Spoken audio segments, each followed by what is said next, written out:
Con nosotros está Tania Sánchez, la directora coordinadora de las mujeres. ¿Qué es lo que coordinan las mujeres, Tania? Bueno, la Coordinadora de la Mujer es una red de ONGs, 21 ONGs, que trabajamos a favor y en defensa de los derechos humanos de las mujeres. La Coordinadora de la Mujer es la Secretaría Técnica de estas instituciones, y lo que hacemos y lo que coordinamos hace el trabajo conjunto en razón de impulsar, contribuir, desarrollar propuestas para avanzar en términos de ejercicio de derechos. Y bueno, lo que nos ha traído ahora a Sucre ha sido el compartir con mucha, no alegría, si bien es siempre importante el estrechar lazos con nuestras afiliadas, el acompañar al lanzamiento de una investigación que el Centro de Promoción Juana Zurduy ha realizado en el marco de un proyecto que venimos implementando conjuntamente en los departamentos de Sucre, Tarija, Santa Cruz y, bueno, en La Paz, un proyecto apoyado por Enraíza Tus Derechos y la Cooperación Española. ¿Por qué se dice que el terreno político está minado para las mujeres? Tal vez está un poco más fácil para los hombres, mucho más fácil para los hombres, pero ¿por qué es complicado y minado para las mujeres? ¿Por qué? Bueno, el nombre que justamente tiene esta investigación es eso, ¿no? Un camino sobre campo minado. La participación política de las mujeres en nuestro país data de no más de hace 70 años, desde el 52 que las mujeres votamos, podemos votar, podemos elegir, pero más o menos hace 15 años es que las mujeres podemos ser electas, ¿no? Podemos participar en igualdad de condiciones en la política. Sí, en igualdad de condiciones, antes podían ser elegidas, pero en igualdad de condiciones a través de la ley, sí, no hace mucho, mira. No hace mucho. Desde el 90 es que había una ley de cuotas para que posibilitar la participación de las mujeres. ¿Y qué significa y qué implica la igualdad de condiciones? Porque si bien la ley lo plantea en términos reales, y eso es lo que vemos, no estamos en igualdad de condiciones. Muy pocas veces se le pide o se le rinde un examen a un compañero que asume un cargo político, ¿no? Que asume un cargo en una concejalía, un asambleísta o un diputado, un senador.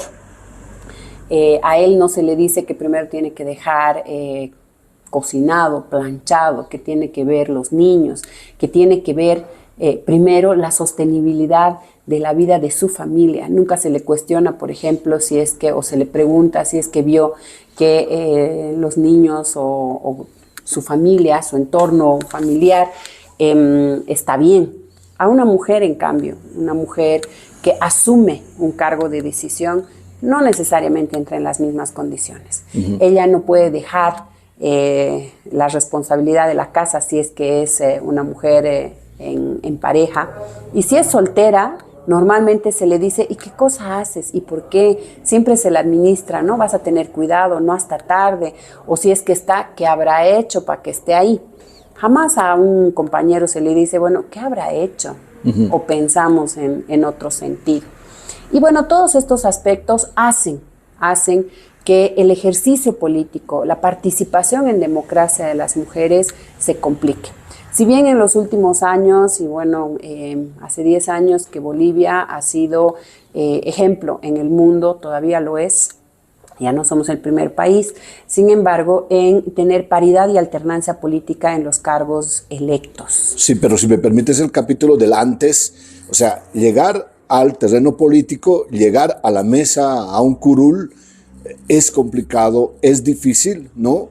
Pero mantenerse ahí, bueno, ahí es más complicado porque ese terreno está minado, según tu investigación. Ya, ¿no? De hecho, el camino, el llegar, ¿no? Es un campo minado, es lo que tú dices.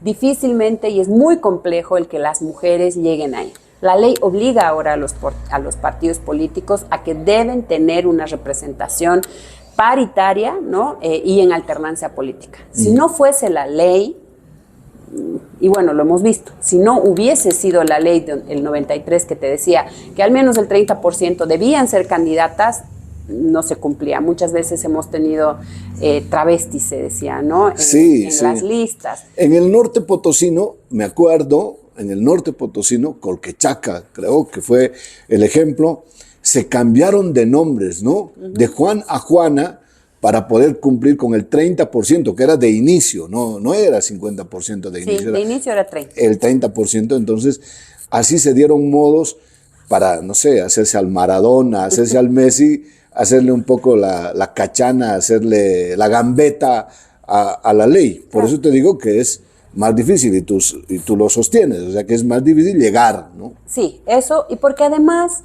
tradicionalmente las mujeres no es que no hayan querido participar en la política, no se les ha dejado participar en política. Entonces viene la nueva ley de partidos el 2010 ¿y de dónde? ¿No? Por poco y era de dónde conseguimos mujeres para que participen, ¿no? Y era buscar bajo las piedras en algunos casos, o mi esposa, mi hija, la compañera. Entonces no había una democracia al interior de los partidos políticos que planteaban luchar por la democracia, en la que se dice que es mejor que una mujer se quede en casa, que no opine, que mejor calladita se ve más bonita, y que son los hombres más bien los que están en la vida pública. Claro, están hechos para eso, tienen la madera para estar hechos para eso. Bueno, ya en el ejercicio del poder, te doy otro ejemplo, en el Tribunal Agroambiental, cuando estaba una mujer pretendiendo ser la presidenta de ese tribunal, o sea, estando ahí, pero ya lograr el máximo cargo, ser presidenta, es más complicado, está minado, ¿no? Porque le tiraron con un vaso de agua y le dijeron, bueno, ¿por qué no te dedicas a pelar las papas, literal? Bueno, en un tribunal agroambiental, estoy diciendo, los máximos tribunales de justicia, ¿no? No es diputado, no es senador, pero sí los máximos tribunales.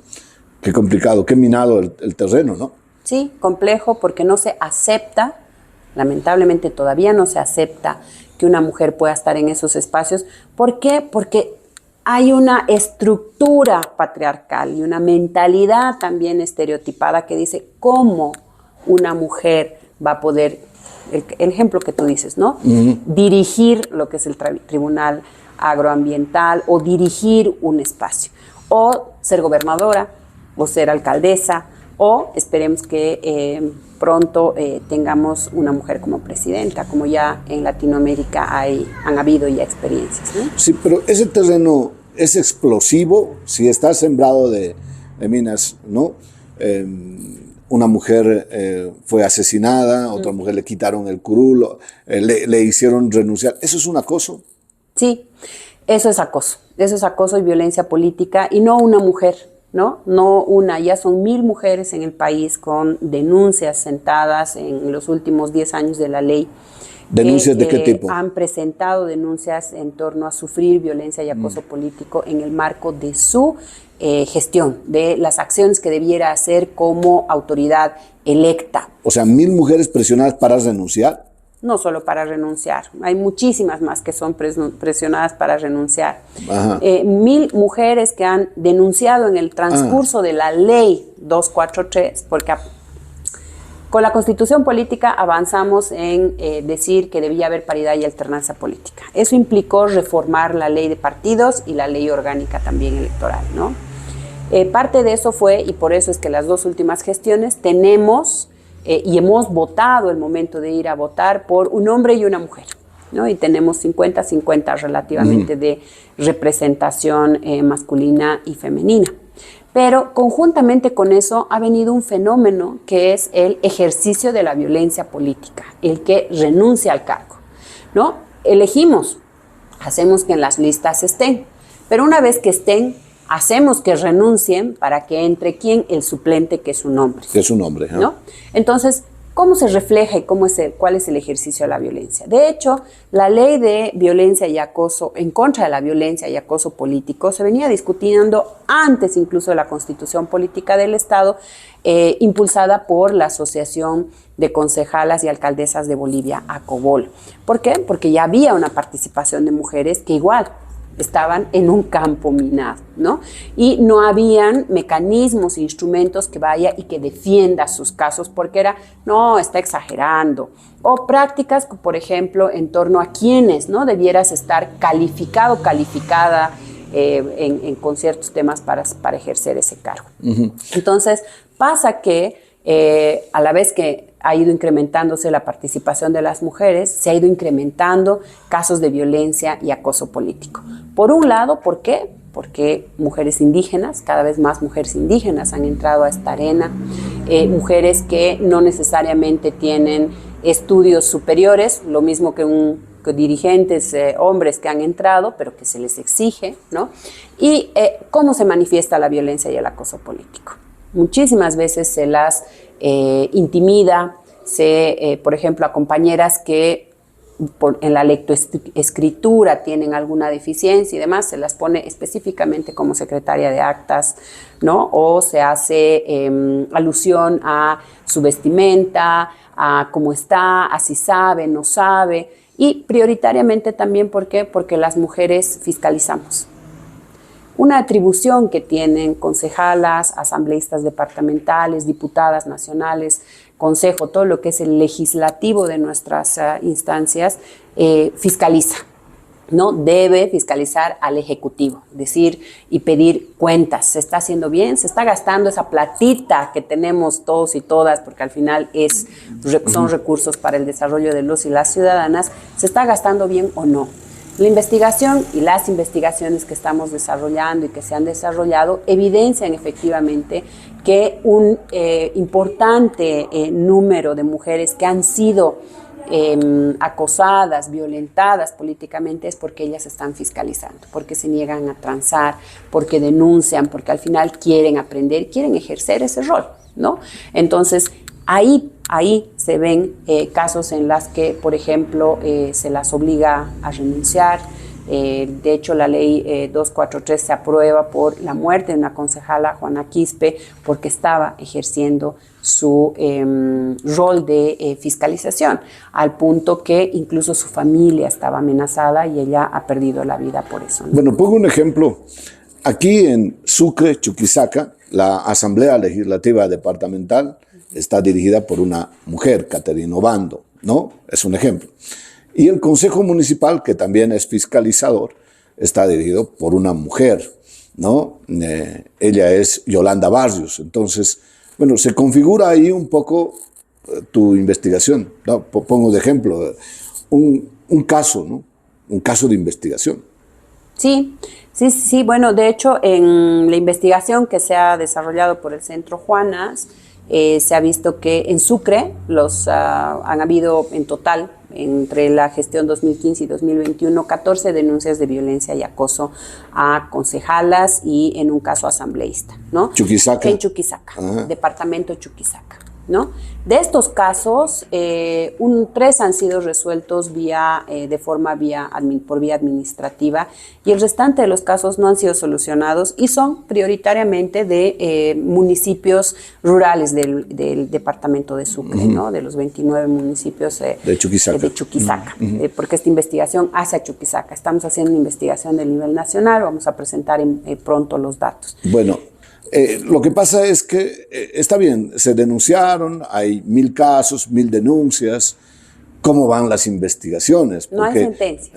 Eso es, o sea, porque al final uno puede llegar hasta la puerta de una fiscalía, puede llegar hasta un tribunal electoral, denunciar.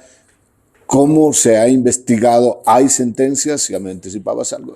No, en los casos de Chuquisaca, te decía, de estos 14, 13 se resolvieron por la vía administrativa. Ajá. Y los restantes... ¿Qué quiere decir vía administrativa? ¿De abuelitas? ¿Qué? Sí, o sea... ¿Conciliando? Que no llegaban a un caso penal y que de alguna forma se ha conciliado y que han arreglado, que está bien, no digamos. Ha ido a un tema penal, ¿no? Sí. Ya. Entonces ha habido una sanción o algún tema ya al interior del Consejo Municipal. Entonces ha sido arreglado de forma administrativa, no ha llegado a la vía penal. Del restante de los casos, se han dado de baja, no se han reconocido o se ha dicho que no habían suficientes evidencias o están parados, ¿no? Y ese es el tema, que eso en el caso de Chuquisaca. En el caso a nivel nacional, de los 1000 casos que sí llegaron a ser investigados, porque además sabemos que hay muchos otros casos que o han ido vía administrativa o ni siquiera los han aprobado, apenas hay 2 sentencias en los 10 años de la ley, ¿no? 2 sentencias de alrededor de 1000 casos. Y esto es lo que nos debe llamar la atención, por un lado, porque todavía nos está faltando el que efectivamente se implemente la ley 243, por un lado. Que esta ley implemente sus mecanismos, que los mismos consejos municipales asuman, modifiquen sus reglamentos e interioricen. Pero más allá de la norma, más allá de la ley, porque al final las leyes... que dejen de ser machitos. No solamente hombres, es hablar, sí, de deconstruir relaciones de poder entre hombres y mujeres, y entre las mismas mujeres y entre los mismos hombres, ¿no? Se trata de transformar, y de lo que hablamos es, si hablamos de que vivimos en democracia y que respetamos principios democráticos, no se puede seguir pensando que solo unos cuantos, porque ese ha sido también parte de nuestra lucha, decidan desde su mirada, desde su forma de ver el mundo. ¿Por qué es que se planteó que cualquier ciudadano o ciudadana puede ser representante nuestro? Porque al final a los que elegimos son nuestros representantes, porque deben conocer, saber, ¿no?, qué necesidades tenemos, cómo las cumplimos. Por eso es que se plantea además que uno no debe tener un título de Harvard o demás para estar en ejercicio político, porque hay todas unas instancias, ¿no es cierto? Sin embargo, sí debe cumplir o debe responder a algunas... ¿Por qué es importante que estén las mujeres? Bueno, comentabas, anticipabas algo. No tendría que ser por capacidad, no importa que sea mujer, que sea hombre, que sea homosexual, que sea transvesti. O sea, ¿por qué es importante que las mujeres estén ahí? Cuando hablamos de cargos electos, legislativos, si bien sí es importante capacidad, bueno, ¿cómo medimos las capacidades primero, no? Un liderazgo o una persona que no necesariamente ha ido a la universidad, no tenga los títulos académicos que tenga, eso no te mide las capacidades, ¿no? Creemos que las capacidades, y eso es por lo que hemos votado además, se miden justamente por cómo se ven y cómo se implementan también acciones. Muchos liderazgos no necesariamente tienen conocimientos técnicos, pero sí en torno a qué se necesita, cómo se desarrollan acciones, ¿no? En el municipio, por ejemplo, lo que debe hacer, y quienes sí definitivamente deben tener capacidades, es el ejecutivo, el personal técnico que desarrolla las propuestas, ¿no? El legislativo, quienes son electos, lo que hacen son, estas propuestas responden a las necesidades de las personas, y las necesidades de las personas pasan por cómo estamos construidos. No todos somos iguales. No somos. O lo que queremos es que todos tengamos las mismas condiciones para ejercer derechos en igualdad de condiciones. Pero no todos somos iguales, y viva la diferencia, ¿no es cierto? Habemos hombres, mujeres con necesidades distintas, porque las tenemos, niños, adolescentes, personas de las diversidades con necesidades distintas. Y es por eso que es importante que hayan también una representación que entienda esas diversidades, para que todas las voces estén representadas. De ahí la importancia de que mujeres y hombres que representen a esas múltiples diversidades sean nuestros representantes a la hora de dirigir, más que dirigir, aprobar, ver, aportar y fiscalizar en torno a lo que hace el Ejecutivo municipal, departamental o nacional. Bueno, la última pregunta, la última reflexión en esta conversación, Tania Sánchez. Mira, ¿cómo construimos estas relaciones horizontales? Porque un poquito más de poder para unos o un poquito menos de poder está queriendo decir que le estamos quitando a alguien. No es una relación horizontal. Si unos tienen un poco más de derechos o privilegios, entonces esa relación, desde luego que no es horizontal, ya se vuelve más vertical y cada vez más vertical. Si las mujeres no tienen acceso, por ejemplo, a una diputación, a una concejalía, o solamente los hombres tienen derecho a la presidencia o al ejecutivo, a ser alcalde, por ejemplo, o a decidir, entonces no es una relación horizontal, se convierte en una relación demasiado, muy vertical. ¿Cómo construimos esa relación horizontal? Bueno, eso parte por esto que estamos planteando y que se está planteando hace años y que surge también desde el movimiento feminista y de mujeres. despatriarcalizar y descolonizar, ¿no? Cuando el movimiento feminista, y bueno, yo sé lo que dicen de las feministas muchas veces, se plantea el que primero no estamos viniendo a disputar ni a querer ser más, queremos ejercer derechos en igualdad de condiciones, que las condiciones cambien. Cuando nos planteamos, por ejemplo, que con los niños, con nuestras guaguas, cuando los estamos educando, eduquémoslos para decirles que ambos pueden hacer lo que quieran ser. Pero desde niños lo que hacemos y lo que les enseñamos es que los niños están para que estén fuera de casa, para que manejen camiones, para que sean policías, para que maten, ¿no? O sea, está todo este tema de lo violento aparte, ¿no? O el fútbol, no sé qué. Y las niñas, ¿qué es? ¿Qué es lo primero que les regalamos a una niña? Una muñeca. ¿Para qué? Para que aprenda a hacer ¿qué? Para su rol, pues, para reafirmar su rol. Para reafirmar un rol que esta sociedad patriarcal le ha impuesto. No se le dice a una niña que ella también puede jugar con autos. Que puede ser un bombero, que puede ser un policía, que puede... Parte por transformar y por cambiar desde ahí, para hombres y para mujeres, porque hablar y cuestionar de relaciones en desigualdad es eso, ¿no? El que es un pasito, el que más mujeres estén en espacios de decisión, pero no necesariamente que una mujer esté en ese espacio hace también que sea o que abogue por las mismas mujeres, porque ha sido construida en un sistema patriarcal. Entonces, hace a desarrollar acciones en educación, desde la casa, en la escuela, en los distintos espacios, ¿no? Hace por fortalecer, por ejemplo, la aplicación de lo que está en nuestras leyes y es también el plantear y el abrir espacios de debate, en cuestionar estos privilegios que nos dan a hombres y a mujeres este sistema patriarcal y en cuestionar en suma el patriarcado y posturas machistas, ¿no? Que eso es de construirnos y eso no es de hoy, de un día a la noche, pero un primer paso es abogar, sí, porque la representación, el quiénes somos, dónde estamos y quiénes deciden, al menos ahí participemos en igualdad de condiciones. Ese es un primer pasito, con eso no se logra todo esto, pero es un primer paso.